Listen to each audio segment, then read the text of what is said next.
5번째 강의 시작하겠습니다. 이번 강의는 베릴로그 리프레젠테이션 오브 디지털 로직 2인데요. 지난 시간에는 플립플롭에 대한 간단한 동작 특성들을 살펴보았고, 오늘은 이 메모리 기능을 가진 시퀀셜 로직인 플립플롭이 베릴로그로 어떻게 표현하는지에 대해 말씀드릴까 합니다. 먼저 베릴로그에서 이제 앞서서는 제가 구체적으로는 설명을 안 드리고 넘어갔었는데, 그 키워드에 와이어하고 레지라는 표현이 있었어요. 우리 그 베릴로그 표현 1 보셨으면 이제 그 컨비네이셔널 로직을 베릴로그로 표현할 때는 레지라는 키워드가 아닌 와이어라는 키워드만을 사용을 했고, 플립플롭에서는 이제 레지라는 키워드를 새로 사용하게 됩니다. 이 레지와 와이어의 차이는 이제 말 그대로 와이어는 일종의 전선이라고 생각하시면 되고, 레지는 일종의 메모리다 라고 생각을 하시면 됩니다. 그러면 이제 레지에 비해서 와이어를 생각해 보았을 때, 레지는 메모리 기능이 있는데 와이어는 그냥 하나의 전선일 뿐이잖아요. 전선이라는 것은 그 한쪽에서 무엇인가 입력을 하면 그 무엇인가가 그 반대편으로 전달이 되겠지만, 입력이 끝나는 순간 그 출력도 사라져 버려요. 그러한 와이어의 특성을 이제 간단하게 생각을 하면 와이어와 레지의 차이가 있다는 것을 쉽게 이해하실 수가 있으실 것이고, 이제 우리가 오늘 하게 될 플립플롭을 베릴로그로 표현을 할 때에는 플립플롭의 메모리적인 기능이 있다는 것을 표현해주기 위해서 이제 아웃풋 시그널은 레지 키워드를 사용하여 선언을 해주게 됩니다. 그런데 이제 그 와이어하고 레지의 그 특성을 좀 잘 고민을 해봐야 되는데요. 지금 이 슬라이드에서 보이시는 그 디플립플롭을 예를 들면, 인풋이 2개가 있고 출력이 2개가 있어요. 근데 이제 Q반은 생각하지 않기로 하고요. 이제 Q 출력에 대해서만 생각을 해보면, 이 플립플롭은 시그널 타입, 즉 인풋 시그널과 아웃풋 시그널이고, 이제 이 시그널들의 타입이라 하는 것은 와이어이냐 레지스터 타입이냐, 이 2가지를 묻는 거거든요. 그래서 다시 정리를 하면, 시그널에는 2가지 종류가 있다. 무엇이냐? 인풋, 아웃풋. 그리고 또 인풋에 있어서도 또 2가지 종류가 있는데, 와이어 인풋이냐 레지스터 인풋이냐, 또 출력에 있어서도 와이어 출력이냐 레지스터 출력이냐, 이렇게 나누어지게 돼요. 그러면은 이것을 아무거나 그냥 막 갖다 써도 되느냐 하면 또 그렇지 않고, 이제 전자공학적인 철학을 좀 잘 생각을 해서 베릴로그에 접근을 해야지 적절하게 와이어와 레지스터를 선택하여 버그 없이 코딩을 하실 수가 있게 됩니다. 그래서 플립플롭의 출력은 메모리적인 기능이 있기 때문에 항상 레지스터 출력이에요. 이 레지스터 출력이 아니라 와이어 출력이라고 생각을 해볼게요. 만약에 플립플롭이 와이어 출력이다 라고 하면, 플립플롭이 메모리 그 클럭이 엣지가 섰을 때 이제 D의 인풋을 Q의 출력으로 전달하지만, D의 인풋이 그리고 나서 D의 인풋이 사라진다 해도 Q의 출력이 사라지지 않거든요. 왜냐? 메모리 기능이 있기 때문에. 그런데 이때 아웃풋의 그 종류가 와이어다 라고 하면, 와이어는 메모리 기능이 없다고 말씀을 드렸죠. 때문에 사라져 버릴 거예요. 그렇다면 이 플립플롭의 기능을 충실하게 역할하지 못한다는 것을 생각할 수 있기 때문에, 이제 아웃풋에는 항상 레지스터 기능을 가지는 레지 타입의 키워드를 사용하여 아웃풋의 시그널 타입을 정해 주셔야 하겠습니다. 이와 반대로 컨비네이셔널 로직인 낫게이트, 우측에 보이시는 낫게이트를 생각해 보면, not gate라는 것은 컨비네이셔널 로직이기 때문에 메모리 기능이 없는 거예요. 메모리 기능이 없기 때문에 입력되는 값이 있으면 그 값을 그 로직의 특성에 맞추어서 not gate니까 반전시키겠죠. 이 특성에 맞추어서 아웃풋으로 출력만 해주면 되고, 인풋의 입력이 사라져버리면 그 즉시 아웃풋의 출력도 사라져버리면 돼요. 그렇기 때문에 와이어를 출력 시그널의 타입을 와이어로 사용해도 되는 것이죠. 그런데 이제 인풋에서 말씀을 드려볼게요. 지금까지는 아웃풋에 대해서만 말씀을 드렸어요. 플립플롭의 아웃풋은 레지스터 키워드에 한다. 컨비네이셔널 로직의 키워드는 와이어여야만 한다. 인풋에 대해서 생각해보면요. 이 인풋은 받아들이는 입장인 거잖아요.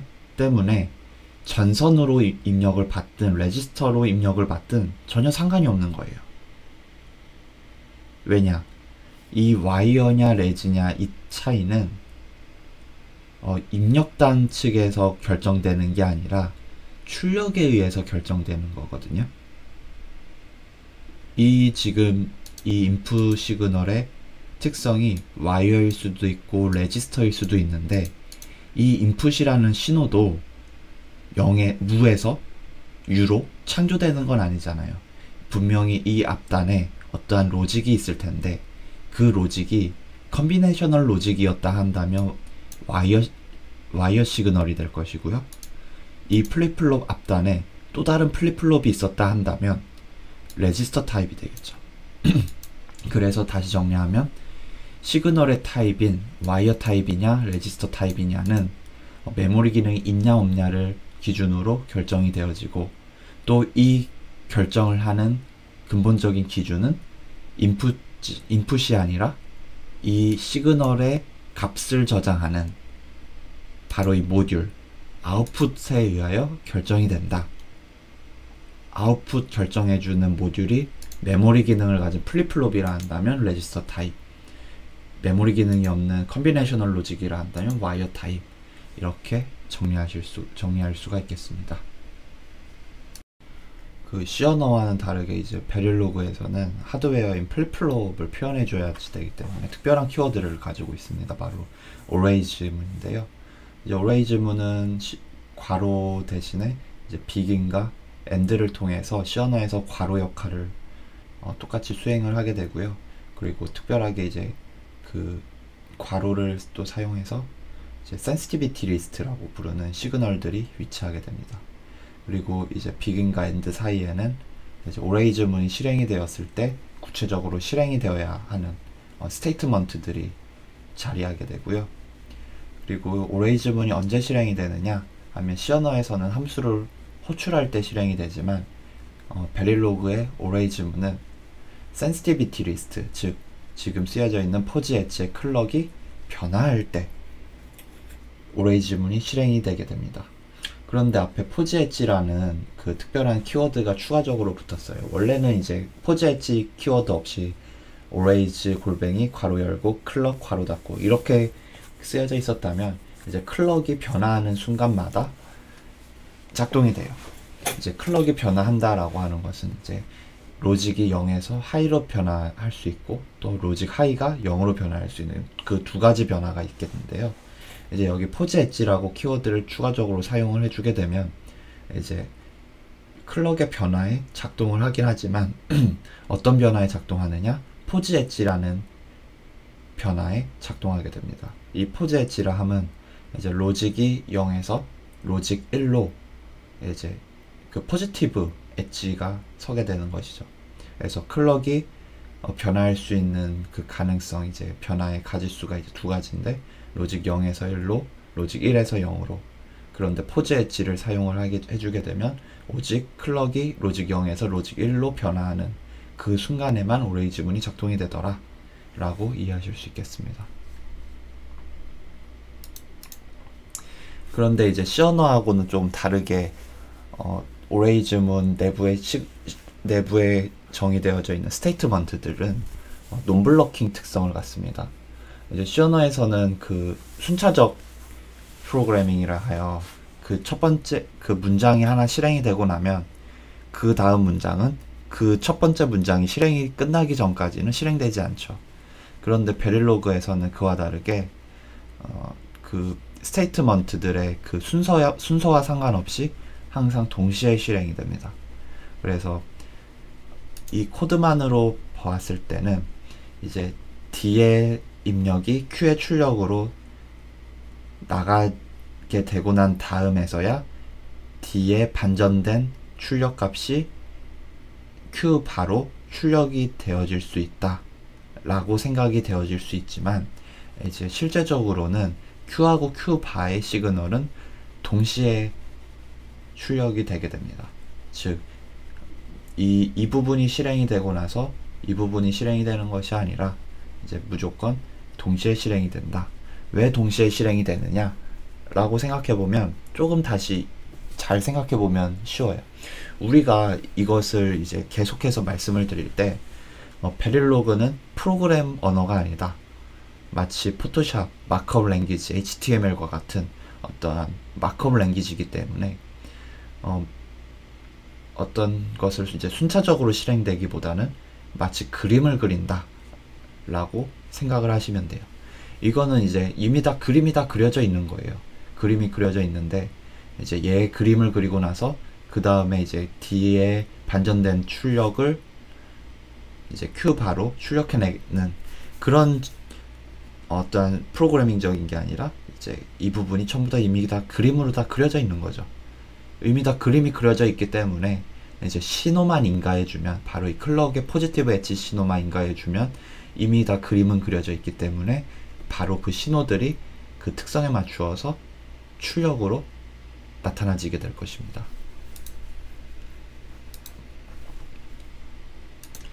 이제 베릴로그의 전체 모듈에 대해서 한번 가져와 봤는데요.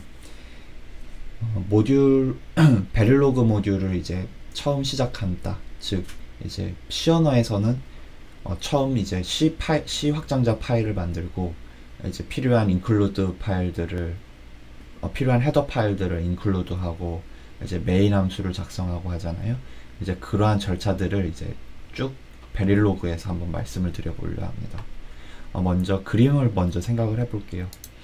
그 플립플롭이 위치한다는 것은 이제 그 위치할 공간이 필요한 거잖아요.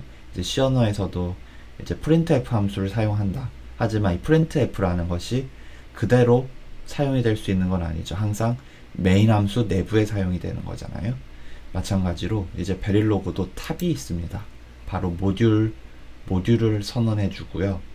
그리고 그 모듈이 끝났다라는 이제 C 언어에서 괄호 닫는 역할을 해주도록 이제 end 모듈이라는 키워드를 사용하여 모듈의 처음과 모듈의 끝을 나타내어 줍니다.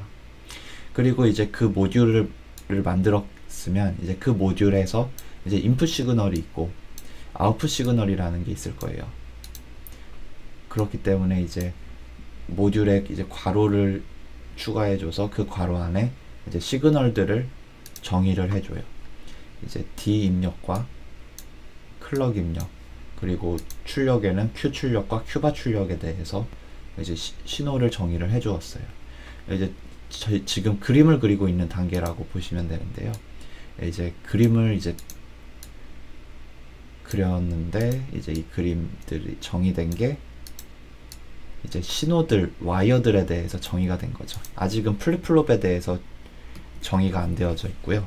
이제 DFF라는 어떤 공간을 만들어냈죠. 모듈, 엔드 모듈 이렇게 해서 공간을 만들어냈고요.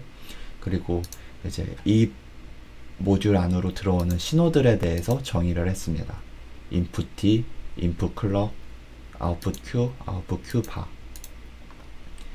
그리고 나서 이제 그 다음 이제 와이어 D, 와이어 클럭, 아웃풋 레지스터 Q, 와이어 레지 Q 바를 통해서 이제 이 시그널들의 특성이 무엇인지에 대해서 정의를 했습니다.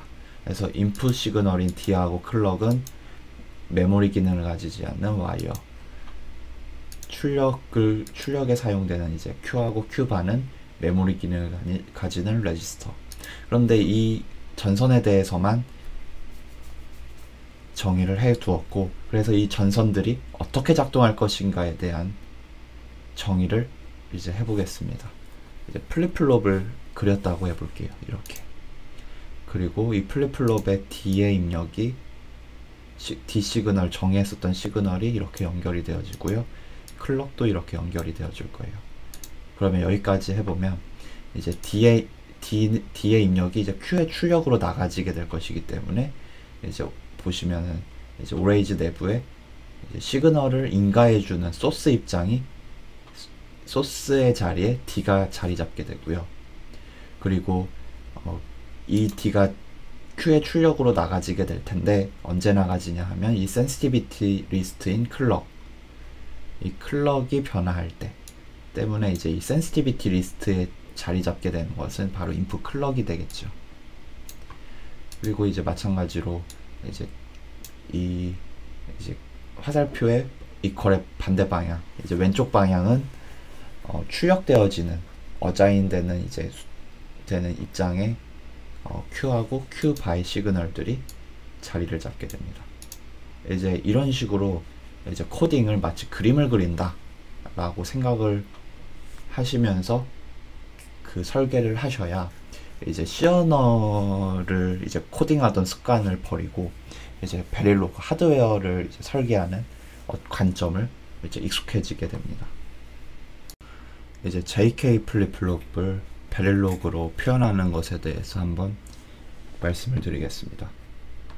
JK의 특성은 이제 앞선 시간에서 말씀을 드렸는데요. 이제 클럭이 이제 엣지가 뜰 때 이제 작동을 할 텐데 JK가 둘 다 1이 입력이 되면 이제 서로 Q의 출력은 톡을 하게 될 것이고요. 이제 Q의 출력이 0이었다고 한다면 1로 바뀔 것이고 또 1이었다고 한다면 0으로 바뀔 겁니다. 그리고 K가 0이고 J가 1이었다고 하면 Q의 출력은 1이 될 것이고요. J가 0이고 K가 1이라고 한다면 Q의 출력은 0이 될 것입니다. 그래서 이것을 이제 베릴로그로 표현을 해보면요. 이제 먼저 그 모듈에 대한 시그널들을 먼저 정의를 합니다.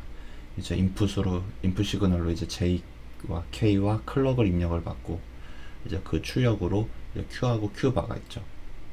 그래서 이제 입력되는 것은 메모리 기능을 가지지 않아도 되기 때문에 JK, 클럭이 다 와이어 타입으로 선언되어 있는 것을 확인할 수 있고요. 그리고 이제 출력되어지는 Q하고 Q바는 이제 메모리 기능을 가지는 플립플롭에 의해서 값이 결정되기 때문에 레지스터 타입이다 라고 할 수 있겠습니다. 그래서 이것을 이제 코딩하는 방법은 이제 여러 가지가 있을 텐데요. 이제 그 불리한 대수를 사용을 해서 그 최적화를 해서 이제 최종적으로 이제 정리되어진 로직을 이제 그려내는 방식으로도 할 수 있어요. 이제 엔드 게이트하고 오화 게이트의 조합으로서 이제 그 출력을 나타내어 줄 수도 있고요. 아니면 이제 베릴로그에 이제 if문과 else if문을 사용을 해서 각각의 조건들에 해당하는 케이스들을 따져서 그 케이스에 해당하는 결과값이 출력되어질 수 있도록 코딩을 할 수도 있습니다. 이제 가령 예를 들면 이제 JK가 둘 다 0인 경우에는 이제 그 입력 전의 값이 변화가 없죠. 0이었으면 0, 1이었으면 1. 그러면 이제 이 if begin end, 이제 if 여기에 걸리는 게 이제 여기 begin서부터 여기 end까지인데요. 이제 변화가 없으니까 뭐 굳이 신호를 인가해 줄 필요가 없는 거죠. 그래서 no change고요. 그 다음에 J가 0이고 K가 1인 경우에는 이제 여기 이제 진리표에서 보게 되면 이제 J가 0이고 K가 1. 이제 이 경우가 되죠. 입력 전의 값이 이제 1이었다고 한다면 0으로 바뀌게 될 것이고요. 입력 전의 값이 0이었다 한다면 변화하는 거 없이 0이 될 것이다. 아무튼 이제 J가 0이고 K가 1이면 그 값은 0이 출력이 될 것이다 라고 할 거예요. 그러면 이제 이 부분 else if J는 0, K가 1 이 경우인데요. 이제 Q가 이미 0이었다고 한다면 그냥 뭐 굳이 바꿔줄 필요가 없죠. 그래서 뭘 이제 변화시킬 필요가 없고 다만 이제 Q가 1이었다 한다면 0으로 리셋을 시켜줘야 하기 때문에 Q의 현재 상태에 반전된 값을 Q로 그 저장을 해주는 이제 표현이 되겠습니다. 또 이제 마찬가지로 이제 11에 대해서 살펴보면 이제 JK가 1 각각 1이라는 것은 이제 그 출력이 계속 플립된다라는 거거든요. 그래서 그렇기 때문에 이제 Q의 현재 상태 Q의 값을 반전시킨 그 값을 다시 Q의 출력으로 내보내주는 문이 되겠습니다. 이제 코딩을 이렇게 이제 어떠한 behavioral 모델이라고 하는데 이제 작동되어지는 어떤 그 모습만을 가지고서 이제 시어노 코딩 하듯이 코딩을 할 수도 있고요. 아니면 이제 좌측에 보이시는 이제 이러한 진리표를 정리하여진 불리한 알제브라를 통하여 정리하여진 이제 최종적인 것을 이제 그림을 그려서 나타내어질 수도 있겠죠. 그러면은 이제 그렇게 그림을 나타내어져서 이제 아까 전에는 이제 if문을 사용을 해서 이제 이러한 JK 플립플롭을 구현을 했는데, 그렇지 않고 이제 그 AND 게이트와 OR 게이트, NOT 게이트를 조합하여서 나와지는 것을, 다만 이제 메모리 기능이 필요하기 때문에 D 플립플롭을 하나 추가하여서 설계할 수도 있습니다. 그런데 이제 그러면은 이렇게 이제 else if문을 사용을 해서 설계하는 것과 이제 단순히 이렇게 이제 설계하는 것과의 차이가 무엇이냐 하면 차이는 없습니다. 이제 차이라고 말씀드리면 이제 코드 줄의 길이는 달라지겠죠. 이제 코드의 길이는 달라지고 분명히 이제 이제 이렇게 설계하는 베릴로그 코드가 훨씬 이제 간단하긴 할 것입니다. 그런데 이제 문제는 이제 결국에는 이러한 베릴로그 코드는 신세시스 툴이 합성을 해서 최종적인 넷리스트를 추출해 주게 되는데, 결국엔 이제 넷리스트는 둘 다 똑같습니다. 이제 이러한 최적화를 툴이 해주느냐, 사람이 미리 해서 사람이 최적화한 결과값을 이제 로직의 어떤 설계대로 베릴로그 코드를 작성하느냐, 그 차이일 뿐이지, 이렇게 else와 elsif문을 이제 난잡하게 사용을 해서 코딩을 한다 해도 결국에 이제 이 코드가 신세시스 되어져서 나오는 결과물은 이제 바로 이 결과물이 나타나지게 될 것입니다. 그래서 이제 오레이즈문 여러가지 예시들입니다. 이제 센시티비티 리스트에 신호 A하고 B들이 있고, 또 이제 아래 문장은 이제 센시티비티 리스트에 C하고 D가 있습니다. 그리고 그 A하고 B의 AND 연산을 한 결과값이 이제 아웃풋 C로 나가게 되고, 그와 동시에 이제 A하고 C와 OR 연산한 것이 D의 출력으로 나가게 됩니다. 그러면은 이제 이 오레이즈문 하나를 해석을 해보면 A 또는 B가 로직의 값이 바뀌었을 때, 예를 들어서 이제 A의 값이 1이 들어오고 있고 B의 값이 1이 들어오고 있었는데, B의 값이 갑자기 1에서 0으로 바뀌었다고 해봅시다. 그 바뀌는 그 순간에 이제 이 오레이즈문이 실행이 되게 됩니다. 아까 말씀드린 것처럼 이제 오레이즈문은 이제 동시에 실행되는 개념이기 때문에 이제 B가 로직이 1에서 0으로 바뀌는 그 순간 이제 첫 번째 문장과 두 번째 문장이 동시에 실행이 되게 됩니다. 이제 B의 값이 0이었기 때문에 A의 값이 1인 AND 연산을 하게 되면 C의 출력으로는 0이 출력이 되게 되고, 그리고 C의 값은 0이고, 그리고 이제 C의 값은 이제 앞서서 1이었다고 한다면 여기 지금 이 두 번째 문장에서는 C의 값은 1이고 A의 값이 1이고 해서 OR 연산하게 되면 D의 값은 1이 되게 됩니다. 근데 만약에 이제 D의 값이 1에서 0으로 또 바뀌게 된다면 그 다음 오레이즈 문장에서 이 센시티비티 리스트에 C와 D가 있기 때문에 이 오레이즈문이 또 작동이 되게 될 겁니다. 그렇게 되면 이제 C, D의 AND 연산한 값이 2로 출력이 되는 것과 C와 D의 OR 연산한 것이 또 F의 아웃풋 시그널로 출력이 되게 될 것입니다.